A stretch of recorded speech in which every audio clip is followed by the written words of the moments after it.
This is Background Nippon. There is nothing here that needs your attention. What follows is Japanese history, told slowly for the end of the day. The lanterns are lit. The ferry from Tokyo takes 2 hours. As Oshima rises from the sea ahead of you, the first thing you notice is the symmetry, a perfect volcanic cone emerging from the Pacific, its summit often wrapped in a thin strip of cloud.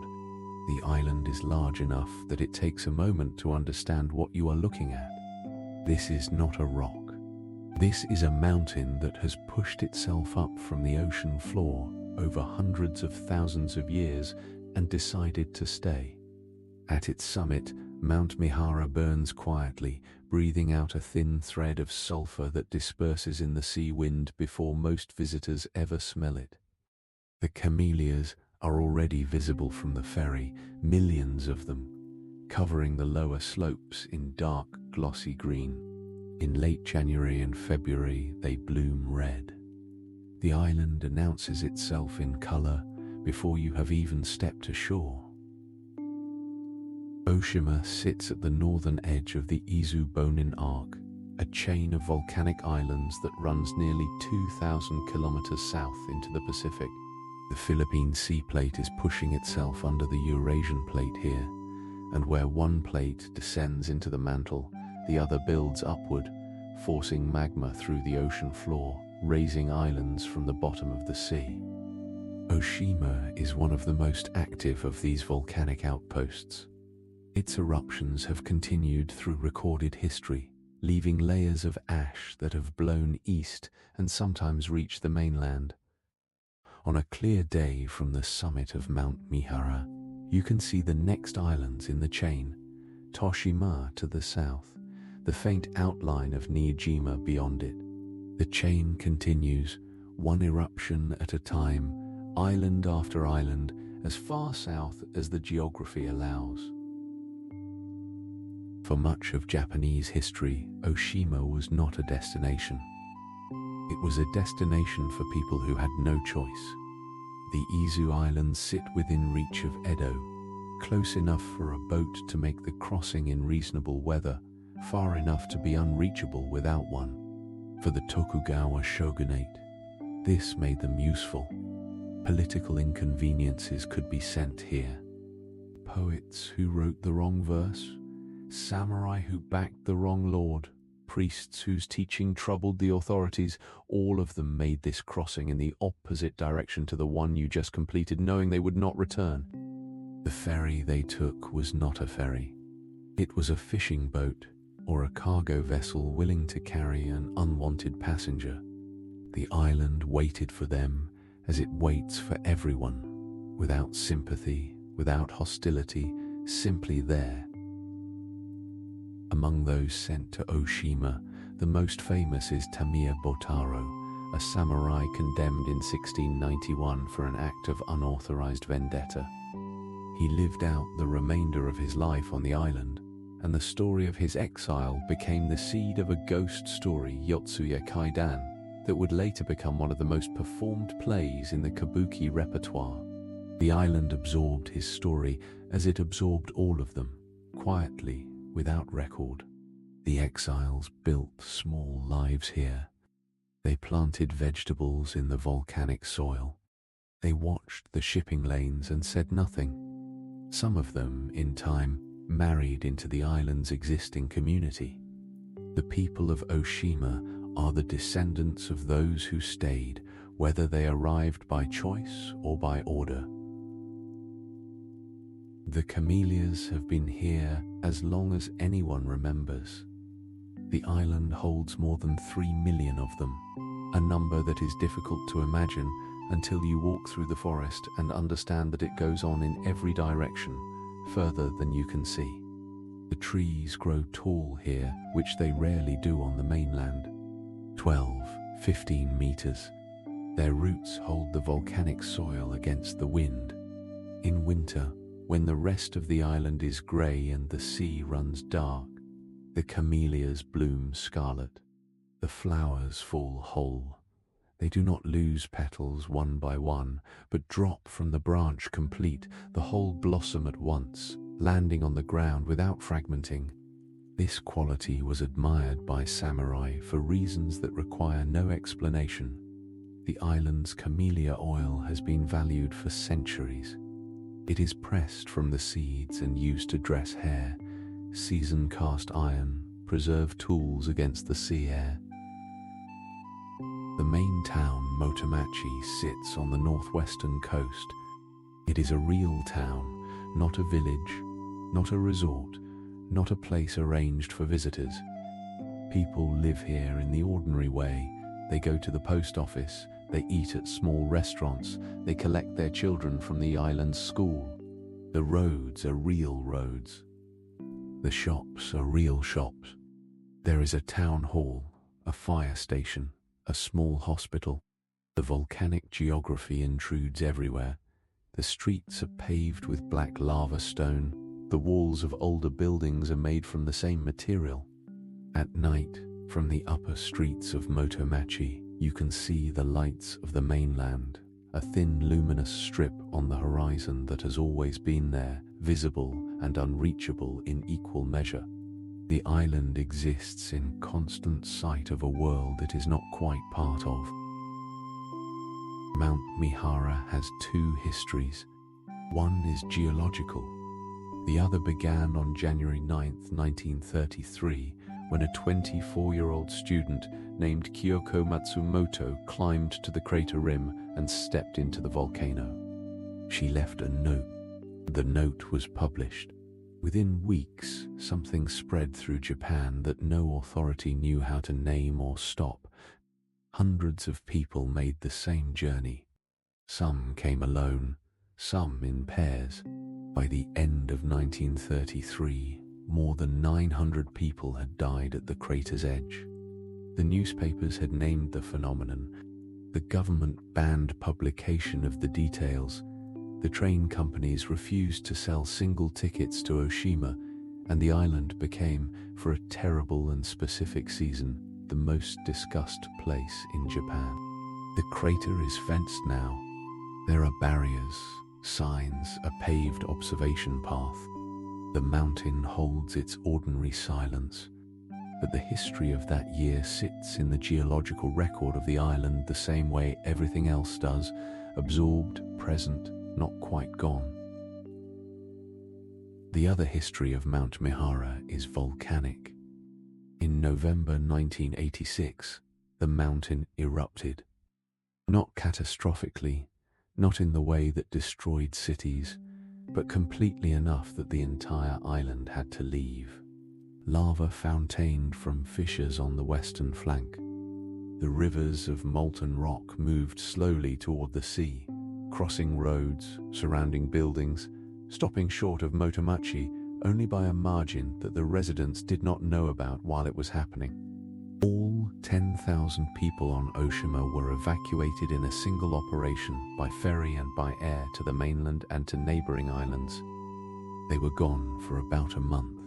When they returned, the lava had cooled into new black rock at the coast, and the landscape had changed in the way that volcanic landscapes do permanently without apology, as a statement of what the island actually is beneath the roads and the camellia trees and the school. The lava field from 1986 is now part of the island's geography. You can walk across it, a terrain of rough black rock, cracked and folded, with small plants already establishing themselves in the crevices. 40 years is long enough for the land to begin recovering, but not long enough to forget what happened. The islanders came back. They rebuilt what needed rebuilding. They planted new camellias where the old ones had burned.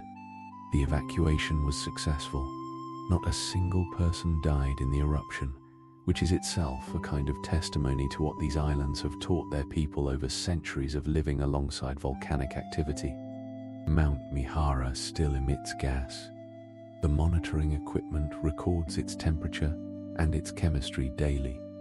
The island is prepared for the next time, as it has always been prepared, because there has always been a next time.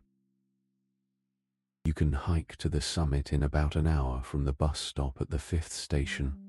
The trail is well maintained, the path paved in the lower sections and then becoming a rougher volcanic track near the rim. At the top, the crater opens before you, a wide depression of ochre and grey, the inner walls stained with the sulfur that vents continuously from the rock. The smell is sharp and mineral and carries in the wind. On clear days, the Pacific stretches south in every direction. You can see Toshima, Niijima, sometimes as far as Miyakejima on the horizon. The islands appear and disappear in the haze, a chain of summits marking the fault where two plates press against each other and the Earth remembers daily that it is not finished. Each year in late January and early February, Oshima holds its Camellia Festival. The timing is deliberate. This is the season when the 3 million trees on the island are in full bloom, and the contrast between the grey winter sea and the red of the flowers is at its most complete. Day trippers arrive from Tokyo on the early ferry. They walk through the camellia forest on the northwestern slopes, where the trees grow so densely that the light filters through the canopy in a green-red wash that photographers spend half the morning trying to capture. By evening, most visitors are back on the ferry, and the island returns to itself. The festival has run for decades. It is a reliable thing in the calendar. One of the ways Oshima remains visible to a mainland that would otherwise forget it is there, 80 kilometers offshore, living its own life without interruption. The soil on Oshima is volcanic, dark, porous, mineral-rich in ways that ordinary agricultural land rarely is. The island grows vegetables, raises dairy cattle, produces the camellia oil for which it has always been known. The farms occupy the middle elevations between the coastal settlements and the volcanic summit. In the right season, you see the plots from the road, neat rows of daikon and spinach laid out against the black earth, the geometry of cultivation imposed on a landscape that was, not long ago, moving lava. This is the ordinary work of the island, the part that gets no coverage, people farming volcanic soil, knowing that the soil came from the same mountain they can see from every field, knowing that what the mountain gives it can take back and choosing to plant anyway. About 7,000 people live permanently on Oshima. This makes it by far the largest of the Izu Islands, large enough for a real economy, a real school system, a real sense of community that does not depend entirely on the summer tourist season. The island has a high school. Young people grow up here, and some of them leave for the mainland for university or work, and some of them come back. The ones who come back talk about what they missed while they were gone. The smell of the sea at night, the sound of the camellia forest in the wind, the specific quality of the light on the Pacific at this latitude. These are not things that translate easily to someone who has not lived inside a small island's relationship with the ocean. They describe a life shaped by geography in ways that feel normal only to the people inside it. The sea around Oshima is not always the calm blue of the tourist photographs. In winter, the Pacific sends swells that make the ferry crossing uncomfortable in a way that the ferry company describes diplomatically and the passengers do not. The island's isolation is most legible in bad weather, when the crossing is cancelled, when the helicopter from the mainland cannot fly, when the island is simply cut off for a day or two or three. The people of Oshima keep enough in their homes for this. It is not anxiety. It is habit, the same habit that island communities have cultivated for as long as people have chosen to live in places that can be surrounded by water at any moment. The sea is not the enemy. It is the condition of the place, and the people have built their lives around its rhythms with the patience that comes from not having another option. Before the high-speed ferry, Before the helicopter, before the regular shipping routes of the modern era, Oshima was a waypoint. Its position at the gateway of the Pacific meant that ships traveling along the Kuroshio Current passed within sight of it. Fishing vessels from the mainland used the island as a landmark. When the winds were wrong and the sea ran rough, the harbors of Oshima offered shelter to boats that could not make the open crossing. The island was not simply a place where people lived, it was a fixed point in a geography that Japanese mariners had been reading for centuries. The lighthouse at Oshima, built in 1869 as one of the first Western-style lighthouses in Japan, formalized what the island had always been, a light in the dark at the edge of the known sea. The last ferry of the day leaves Motomachi in the early evening. From the upper deck you watch the island recede. The camellia-covered slopes grow smaller. Mount Mihara holds its shape against the sky, the symmetrical cone still visible long after the town lights have blurred into a single smear of amber. The other passengers settle in for the 2-hour crossing, most of them tourists completing a day trip, some of them islanders returning to the mainland for reasons of business or family. The island shrinks to a silhouette, then to a darkness on the water, then to nothing. The sea around the ferry is the same sea that surrounds every island in the chain, running south toward places most people on this boat will never see. The next island, Toshima, is 80 kilometers south. The chain is just beginning. Mount Mihara has two histories. One is geological. The other began on January 9, 1933, when a 24-year-old student named Kyoko Matsumoto climbed to the crater rim and stepped into the volcano. She left a note. The note was published. Within weeks, something spread through Japan that no authority knew how to name or stop. Hundreds of people made the same journey. Some came alone, some in pairs. A journalist reported that two young men arrived together, tossed a coin, and the loser, the one who had to watch, stood at the rim and waited until the other had jumped, then descended alone. By the end of 1933, more than 900 people had died at the crater's edge. The government banned publication of the details. The train companies refused to sell single tickets to Oshima. The island became, for a terrible and specific season, the most discussed place in Japan. The crater is fenced now. There are barriers, signs, a paved observation path that loops the rim. The mountain holds its ordinary silence. From the observation deck, the view is the same view it has always been. The Pacific in every direction, the chain of islands stretching south, the mainland just visible on clear days. Groups of tourists eat onigiri from convenience store bags and take photographs of the steam. The history of 1933 is not displayed on any of the signs. It is the kind of history that does not benefit from commemoration. The mountain absorbed it as it absorbs everything.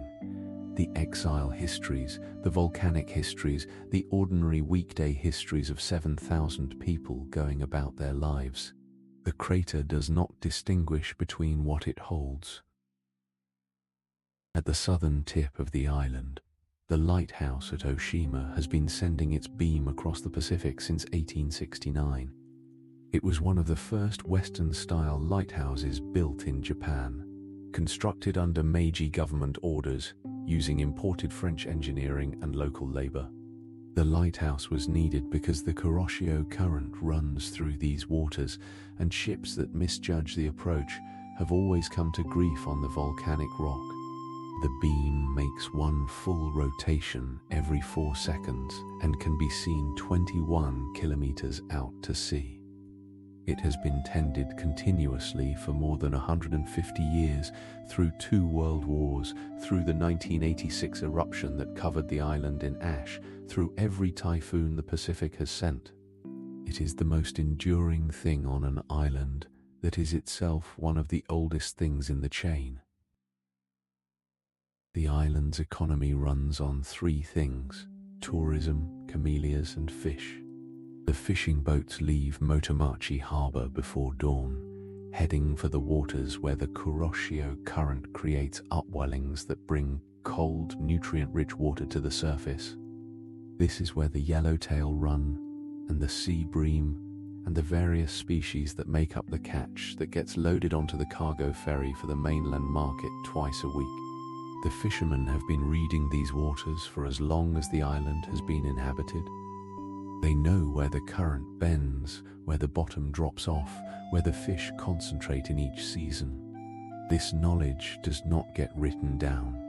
It passes from person to person on the boat in the early dark, the same way it has always passed. Below the waterline, Oshima is a different island. The volcanic rock that forms the above-water terrain continues downward in dramatic drop-offs and underwater cliffs, colonized by coral, sea anemones, and the extraordinary variety of marine life that the Kuroshio brings north from the tropics. Divers come here for conditions that are rare in Japanese coastal waters: visibility that can exceed 20 meters on calm days, and a terrain so irregular that no two dives cover the same ground. The volcanic vents that heat the land are reflected in warmer than expected water temperatures on the eastern side of the island. The underwater landscape is in a sense more honest about what Oshima is than the surface, a volcano all the way down, colonized from top to bottom by life that has decided the risk is worth it. Every year, some of the students who leave Oshima for university or work on the mainland come back. Not all of them, and not most of them. The population has declined slowly over decades, which is the arithmetic of all the small islands in this chain. But some of them return. They tend to describe the moment of return the same way: the ferry rounding the headland, Mihara appearing above the camellia line, the specific smell of the air at the dock. They say the mainland feels, after a while, like a place where nothing is quite itself. The buildings are tall, and the streets are straight, and nothing rises from the earth without being invited to. On Oshima, the mountain simply exists unasked at the center of everything. Some people find that they need that. They come home. The chain does not end at Oshima.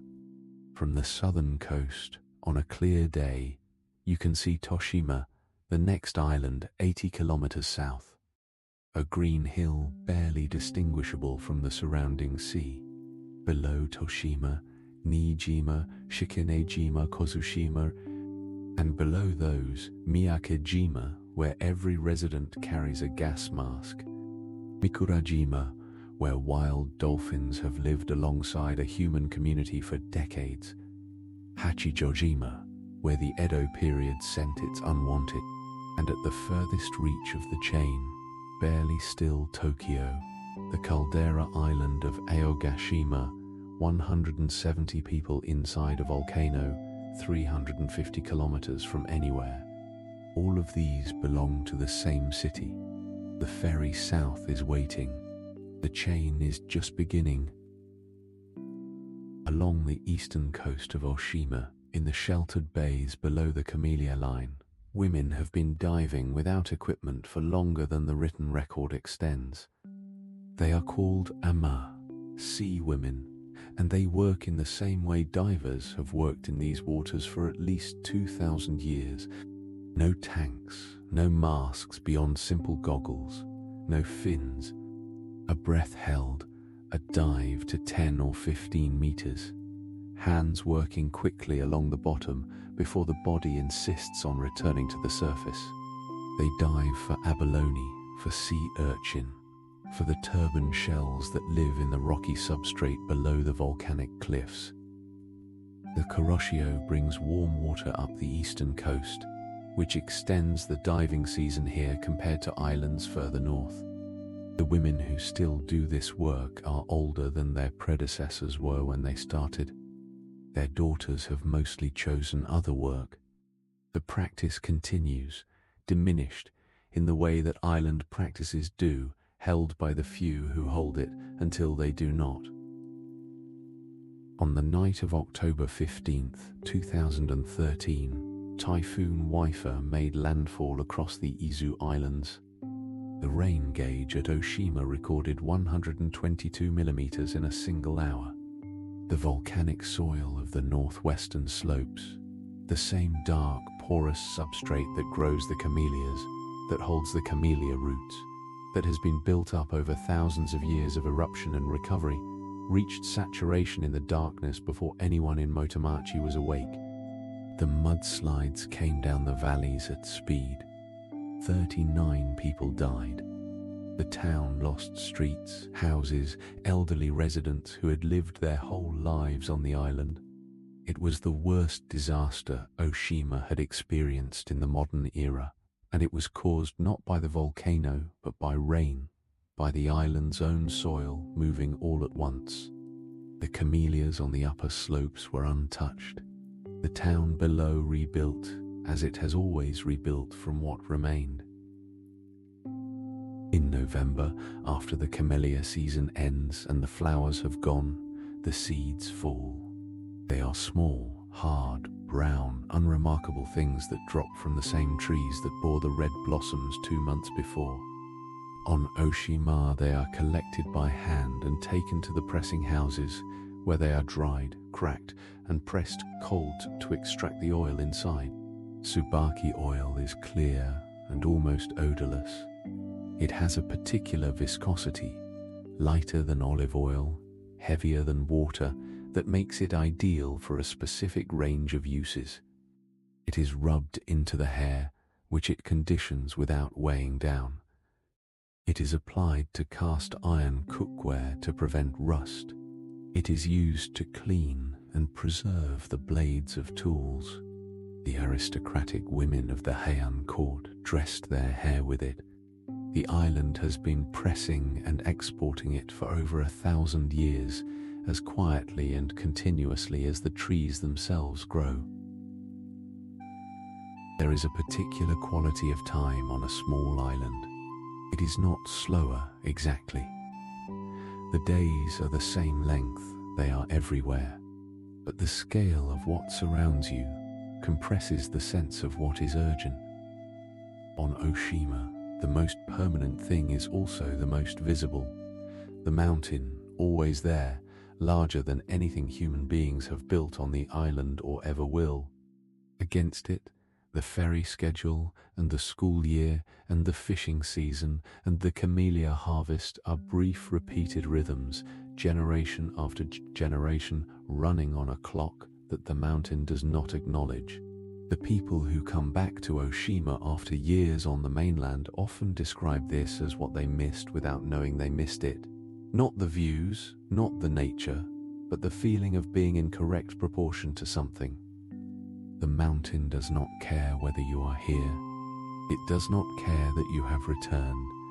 It burns quietly as it has always burned, and the island turns under it toward evening. On Oshima tonight, the lighthouse turns. The camellia forest holds the darkness. The monitoring stations on the mountain record the mountain's temperature, its chemistry, its breathing. 7,000 people sleep in their homes on volcanic rock, surrounded by volcanic sea, in the shadow of a mountain that will erupt again. This is not recklessness. It is the particular trust that people build with the places they have chosen across enough generations that the choosing becomes simply living. Sleep well,